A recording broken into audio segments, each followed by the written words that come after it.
Assalamualaikum warahmatullahi wabarakatuh. Perkenalkan teman-teman, nama saya Nadia Elvitasari, dosen pengampu yaitu Bapak Wisman MPD. Judul materi yaitu tentang ragam bahasa. Apa itu ragam bahasa?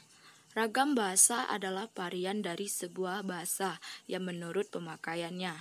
Bahasa dibentuk oleh kaidah aturan serta pola yang tidak boleh dilanggar agar tidak menyebabkan gangguan pada komunikasi yang terjadi. Pengertian ragam bahasa menurut Beckman pada tahun 1999.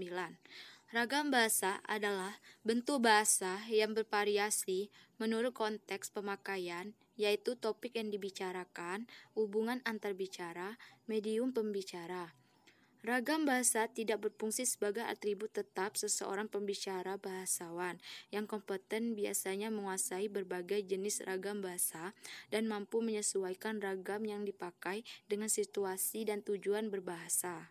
Apa penyebab terjadinya ragam bahasa? Ragam bahasa timbul seiring dengan timbulnya perubahan di dalam masyarakat. Faktor penyebab timbulnya yaitu 1. Perbedaan budaya. Setiap daerah mempunyai perbedaan kultur atau daerah hidup yang berbeda, seperti wilayah Sumatera dan Jawa. 2. Perbedaan sejarah. Setiap daerah mempunyai kebiasaan atau adat istiadat dan bahasa nenek moyang yang berbeda antara satu daerah dengan yang lainnya. 3. Perbedaan demografi. Seperti wilayah di daerah pantai dan pergunungan cenderung menggunakan bahasa yang singkat, jelas, dan dengan intonasi volume suara yang besar dan tinggi. C. Jenis-jenis ragam bahasa. 1. Ragam daerah. Ragam daerah adalah variasi bahasa yang dipakai oleh kelompok bangsawan di tempat tertentu. Contoh 1. Logat bahasa Indonesia orang Jawa tampak dalam pelafalan huruf B pada posisi awal nama-nama. Contoh 2. Logat bahasa Indonesia orang Tapanuli memiliki logat dengan tekanan kata yang amat jelas. Contoh 3. Logat bahasa Indonesia orang Bali dan Jawa yaitu pada pelafalan bunyi T dan D. Ciri-ciri khas yang meliputi tekanan dapat dilihat dari naik turunnya nada dan panjang pendeknya suatu nada tersebut. 2. Ragam bahasa terpelajar. Ragam bahasa terpelajar adalah bahasa yang biasanya digunakan pada saat kegiatan belajar mengajar berlangsung.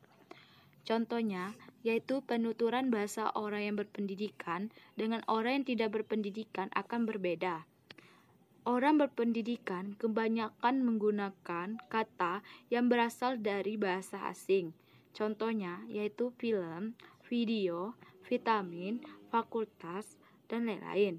Sedangkan orang yang tidak berpendidikan akan mengucapkan film, video, vitamin, dan lain-lain. Selain itu juga, adanya penjajahan di Indonesia sebelumnya oleh berbagai negara. Itu juga faktor penyebab terjadinya ragam bahasa di Indonesia. Tapi, untuk sekarang sudah sedikit terjadinya ragam bahasa terpelajar karena sudah berkembangnya teknologi dan adanya kamus-kamus yang tersebar di mall atau di toko buku di dekat rumah kita. Hal ini menyebabkan kita lebih mengerti bahasa asing dan tanpa kita sadari, kita sering menggunakannya dalam kehidupan sehari-hari. Ragam bahasa resmi dan tidak resmi. Ragam bahasa resmi adalah ragam bahasa yang biasa digunakan dalam suasana resmi atau formal, misalnya surat dinas, pidato, dan makalah atau karya tulis.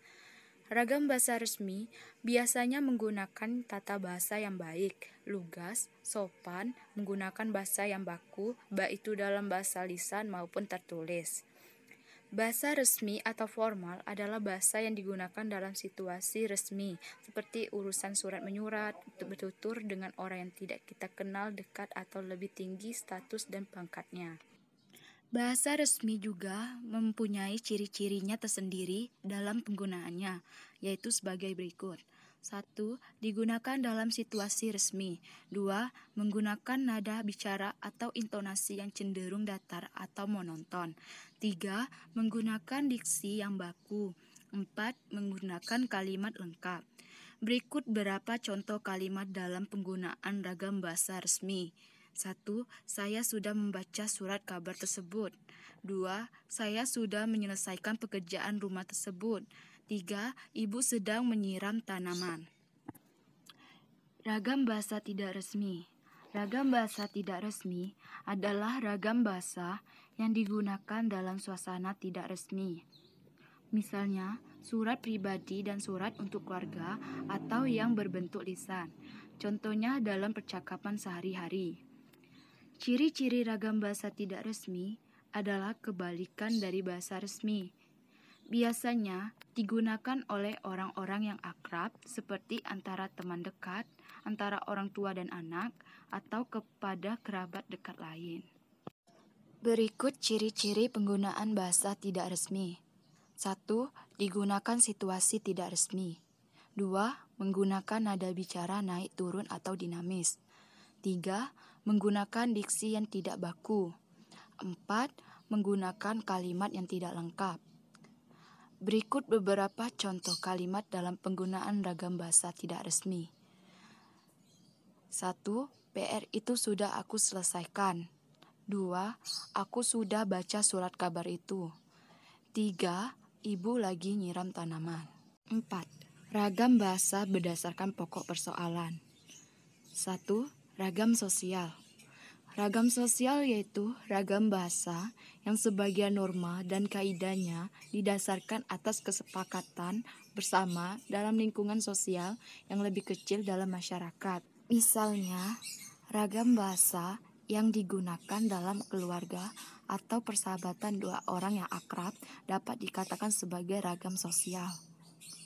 Selain itu juga, ragam sosial berhubungan pula dengan tinggi atau rendahnya status kemasyarakatan lingkungan sosial yang bersangkutan. 2. Ragam fungsional.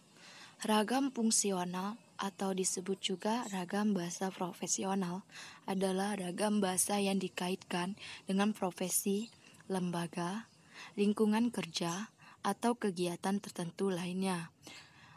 Ragam fungsional juga dikaitkan dengan keresmian keadaan penggunaannya. Beragam fungsional dapat menjadi bahasa negara dan bahasa teknis keprofesian, seperti bahasa dalam lingkungan keilmuan atau teknologi, kedokteran, dan keagamaan. 3. Ragam bahasa jurnalistik. Bahasa jurnalistik adalah ragam bahasa yang dipergunakan oleh dunia persurat kabaran. Dalam perkembangan lebih lanjut, bahasa jurnalistik adalah bahasa yang dipergunakan oleh seluruh media massa. Hal ini termasuk media massa audio, audiovisual, dan multimedia.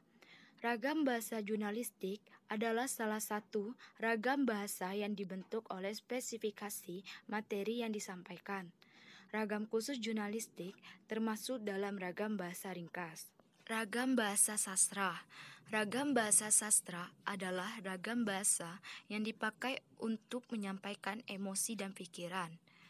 Fantasi dan lukisan angan-angan, penghayalan lahir dan batin, peristiwa dan khayalan dengan bentuk keistimewa. Dalam hal ini dikatakan istimewa karena kekuatan efeknya kepada pendengar atau pembaca serta keistimewaan dari cara penuturnya.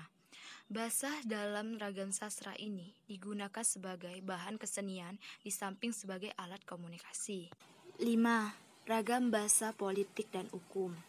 Bahasa tersebut berisi kebijakan yang dibuat oleh penguasa dalam rangka menata dan mengatur kehidupan masyarakat. Salah satu ciri khas bahasa hukum adalah penggunaan kalimat yang panjang dengan pola kalimat luas. 5. Perbedaan ragam bahasa lisan dan tulisan. Ragam bahasa lisan adalah ragam bahasa yang diungkapkan melalui media lisan, terkait oleh ruang dan waktu, sehingga situasi pengungkapan dapat membantu pemahaman. Sedangkan ragam bahasa tulisan adalah ragam bahasa yang diungkapkan dalam media tulis hanya terkait oleh media saja, dan salah satu ciri mencoloknya adalah adanya unsur berupa rangkaian huruf yang membentuk kata dan menjadi sebuah frasa kalimat dan beberapa suku kata. Perbedaan ragam lisan dan ragam tulisan, yaitu 1. Fungsi subjek, predikat, dan objek pada ragam tulis harus berfungsi nyata, sedangkan pada ragam bahasa lisan, fungsi sering terabaikan. 2. Ragam tulis dapat menyimpan informasi tanpa tergantung pada ruang dan waktu, sedangkan ragam lisan tergantung ruang dan waktu. 3. Sintaks pada ragam lisan kurang terstruktur, sedangkan pada ragam tulis terstruktur. 4. Ragam lisan memerlukan kehadiran orang lain, sedangkan ragam tulis tidak memerlukan kehadiran orang lain. 6. Ragam bahasa baku dan tidak baku. Bahasa baku adalah yang cara pengucapan atau penulisannya sesuai dengan kaidah yang dibakukan. Sedangkan bahasa tidak baku adalah cara pengucapan atau penulisannya tidak memenuhi kaidah-kaidah standar. Kaidah standar yang dimaksud adalah berupa pedoman ejaan, pedoman umum ejaan bahasa Indonesia atau disebut juga PUEB, tata bahasa baku dan kamus. Adapun beberapa fungsi bahasa baku, yaitu 1. Pemersatu. Artinya, pemakaian bahasa baku dapat mempersatu sekelompok orang menjadi satu kesatuan masyarakat bahasa. 2. Pemberi kekasan. Pemakaian bahasa baku dapat menjadi pembeda dengan masyarakat pemakai bahasa lainnya. 3. Pembawa kewibawaan. Pemakaian bahasa baku dapat memperlihatkan kewibawaan pemakaiannya. 4. Kerangka acuan. Bahasa baku menjadi tolak ukur bagi benar tidaknya pemakaian bahasa seseorang atau sekelompok orang. Contoh ragam bahasa baku dan tidak baku. Bahasa baku, anak itu menangis, kami bermain bola, menghemat waktu, khusus, Sabtu. Sedangkan bahasa tidak baku, yaitu anak itu nangis, kami main bola, mempersingkat waktu, khusus, Sabtu. Baiklah teman-teman, itulah video pembelajaran tentang ragam bahasa dari saya. Dan saya mohon maaf jika ada kesalahan. Semoga video ini bisa bermanfaat bagi teman-teman. Wassalamualaikum warahmatullahi wabarakatuh.